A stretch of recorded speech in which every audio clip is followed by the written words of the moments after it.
I'm just wondering, when you think about what Raheem Morris has done this season, how have you seen him grow as a coordinator?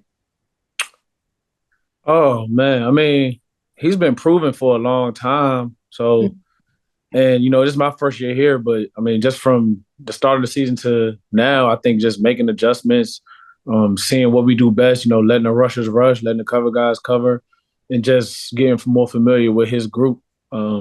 Like I said, he's been proven for a long time, so I don't think it's any drastic changes, but I think it's just adjusting to, our specific team. How would you describe him? Definitely, he's one of one. He's a player's coach.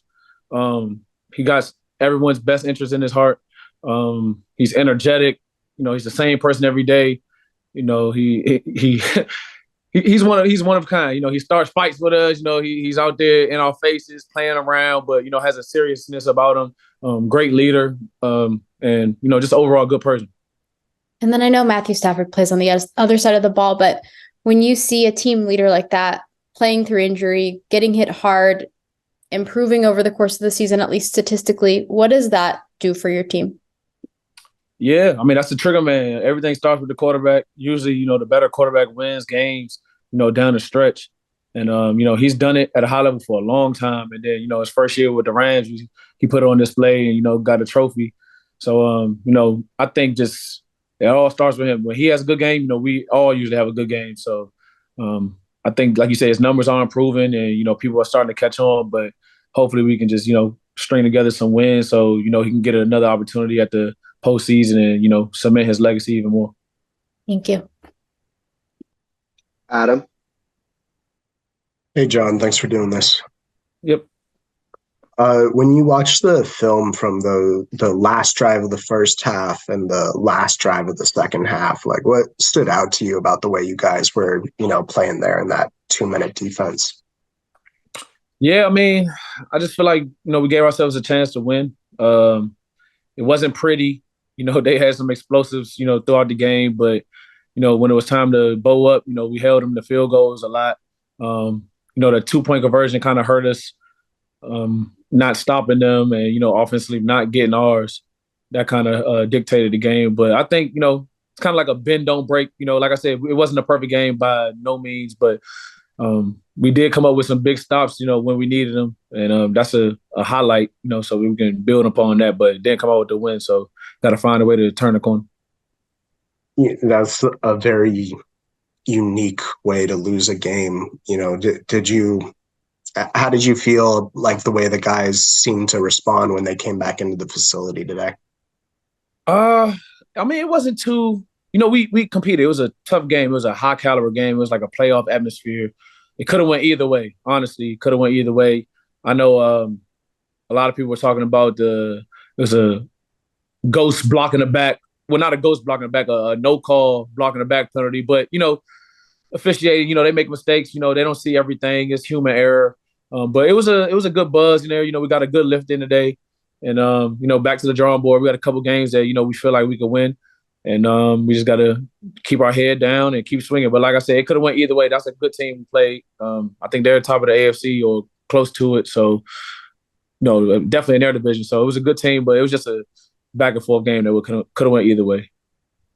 Last week, Bobby was talking about how he seems to notice that Aaron Donald seems to be smiling more, kind of enjoying those little teammate moments a bit more than he has the last couple of years. I know you were in Cleveland the last couple of years, but do you notice anything different about the way AD, has like seemed to savor moments or anything like that compared to your first tenure here?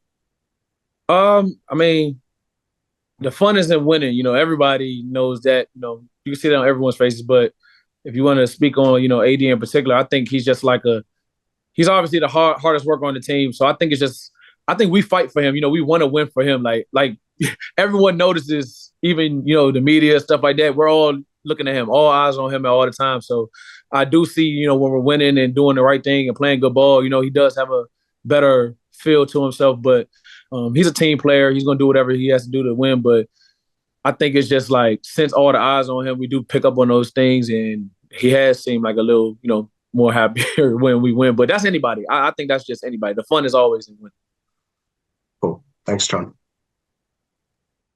Stu? AJ, when you think back to the end of training camp when you signed with this team, what were your expectations as far as your role and maybe what you might be able to contribute this season? Oh yeah, so when I first signed, it was like everyone kept saying, "Oh, it's a young team, a young team, a young team," and my role. I mean, I knew I wasn't going to start right away. The coaches said that they said nothing's going to be given to you. You kind of got to earn it, and I was fine with that.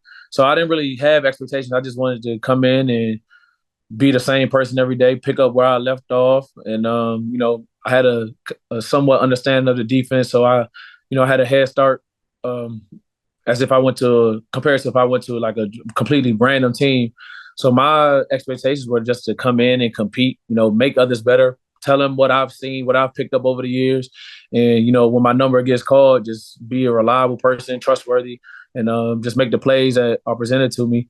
So expectations, I didn't really have any. I just wanted to go in with a clear mind, a clear slate, and just be John Johnson. That's all I really wanted to do. Knowing that and now having the role that you do, I guess, what does it mean to, have that role and obviously not only have it, but be contributing in that way with this team, also making a playoff push here toward the end of the season? Yep. Yeah. I played in big games. I played in a lot of big games. So I think it's just being reliable.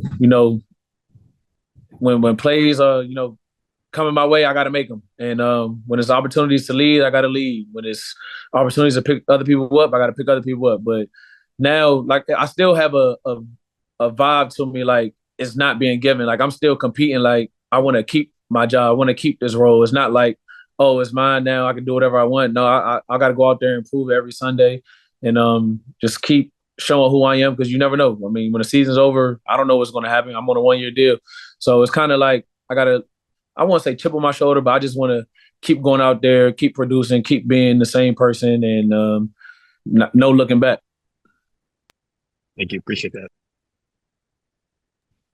Jordan? Hey, JJ, thanks for doing this today. I know you'd mentioned in the past you'd kept up, sort of watched film, studied the Rams even from afar, even when you weren't on the team. Obviously, it was, the place where you were drafted and all of that. But kind of wondering, when you have either played against Matthew in practice, a little bit of camp, and then, some of August, and then when you watch him, when you guys are going over film after games, is he moving differently in the pocket to you?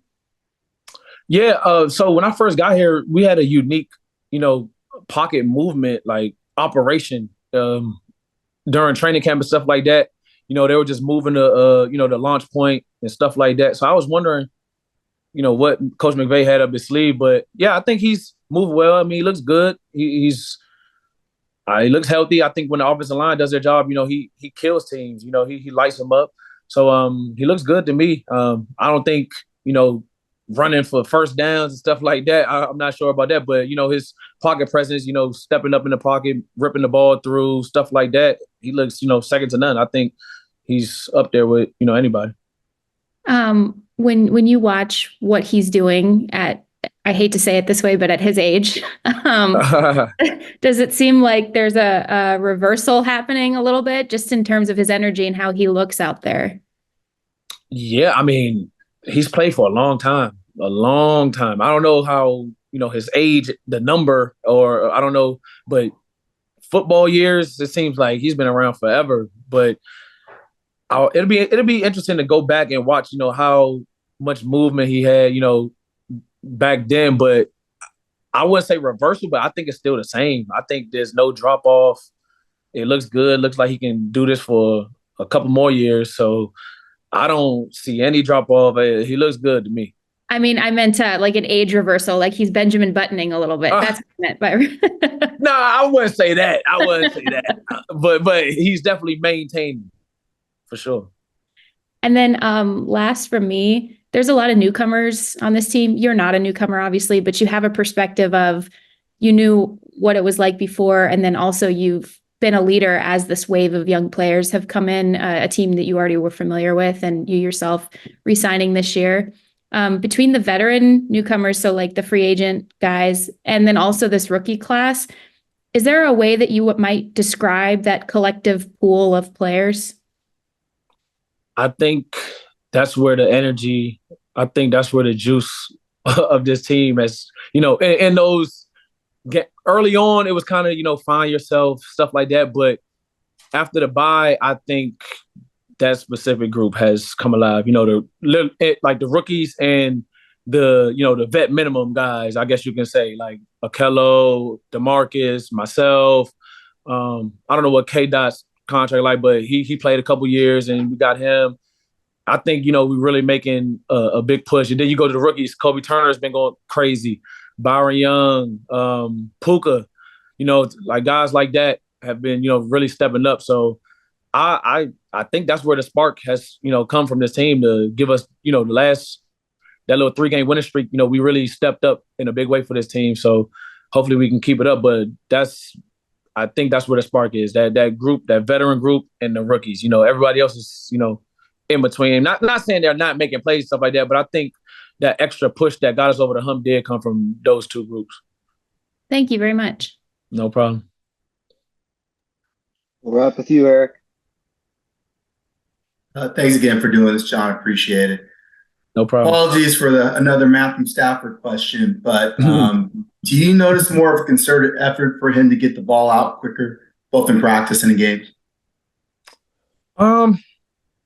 I can't really put my finger on it because it seems like, the big hitters that we have are kind of longer development plays. And that goes back to, his, like we said, his movement and stuff like that. It's not really extending, but he's, hitching, getting the timing down. And, that takes both the offensive line and him.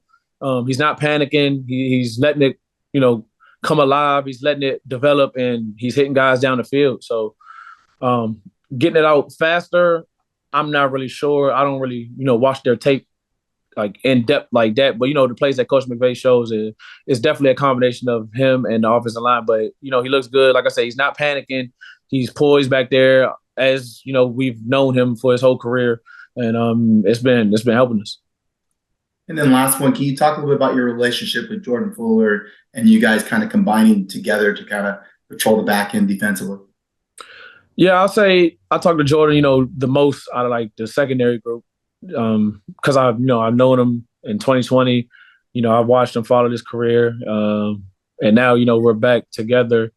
We have to be on the same page. We have to communicate. Up until a couple plays this week, I wouldn't say it was a lack of communication or anything, but definitely got to go back to the basics and tighten some things up to limit big plays. But, for the most part, I think our communication has been great. We look at each other before every play, talk to each other before the play, during, after, just telling each other what we see. So a good, union with your two safeties goes a long way. And I think we've been doing great for the most part. So I say, he's just coming alive as a player, good tackler, rangy, and great leader. So I like playing with him, and hopefully we can make something happen these next couple of weeks.